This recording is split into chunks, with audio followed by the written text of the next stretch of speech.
I opened the closet. It smelled strange inside. Not mold, not dust. Something warm, as if someone had been there for a long time. I hung up the clothes and closed the door. A minute later, a soft sound. Click. I turned around. The door opened slightly. I closed it again. This time, more firmly. I checked. It seemed to be holding. A couple of minutes later, creak. It opened again. I chalked it up to old hinges. 3. The night when things got uncomfortable.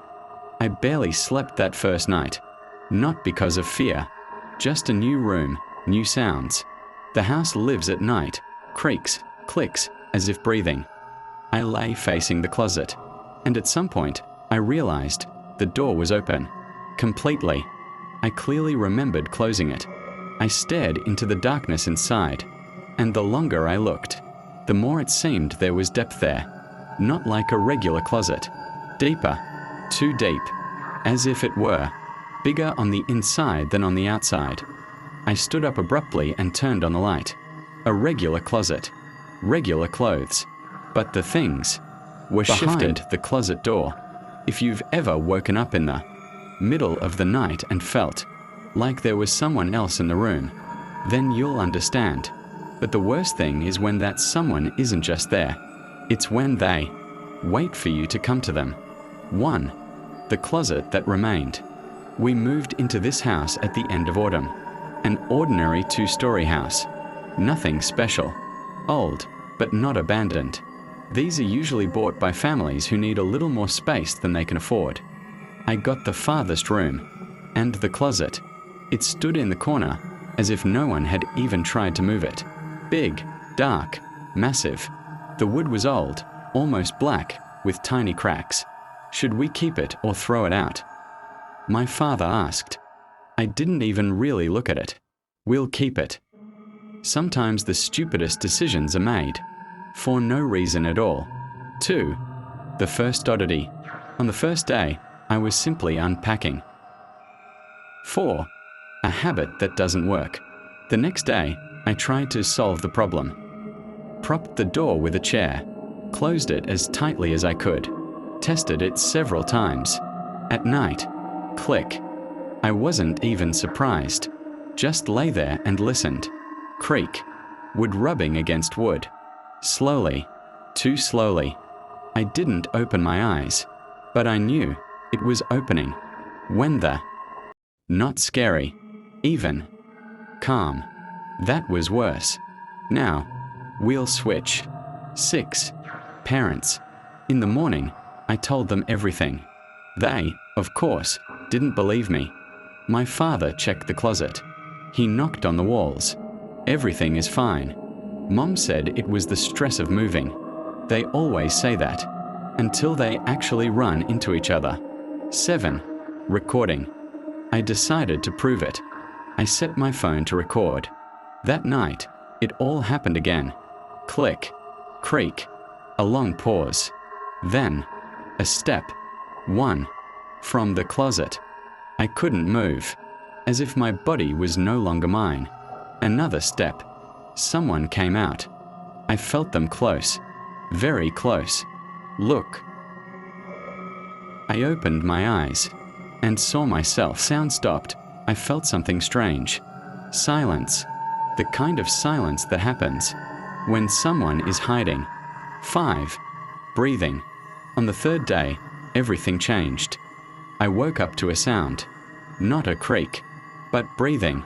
Slow. Deep. I lay motionless, and I realized the sound was coming from the closet. The door was open. I couldn't see clearly, but there was a silhouette. Too tall. It was as if it were bending to fit inside. I closed my eyes, and I heard, "You took my place." The voice was quiet. 8.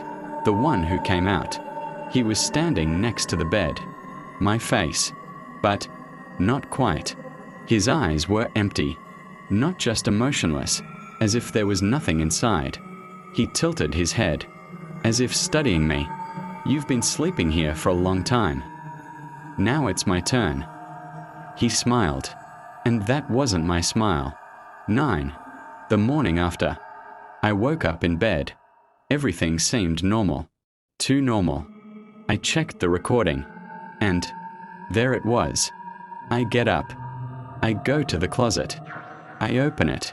I climb inside. I close it behind me. 10. Error. I thought it was a dream, until I noticed there was more space in the closet. Much more. As if it had expanded. And when I looked inside during the day, it seemed like the back wall was missing. There was darkness, deep, and movement. 11. Neighbors. I started asking about the previous tenants. The neighbor said they left quickly. Why? She hesitated. The boy became strange. Like what? He said his name wasn't that, and he stopped leaving the room. 12. The last night. I decided not to sleep. I sat, looking at the closet. Waited. The hours passed slowly. Nothing. Then, click. The door opened by itself. And this time, he didn't wait. He came out immediately, slowly, and sat down on my bed. You're almost ready. For what? He smiled. Stay. 13. The truth. He showed. Not with words. I just understood. The closet isn't a closet. It's a place, a transition, and everyone who ends up there stays inside, and whoever comes out occupies their life. 14. The end, or the beginning. I don't remember how I ended up inside. There is no time. There are no walls, only darkness, and others. Sometimes I hear the door opening and someone looking inside, like you are now. If you have a closet and its door sometimes opens by itself, don't try to close it, because at some point it will open from the inside and someone will come out, and you will stay.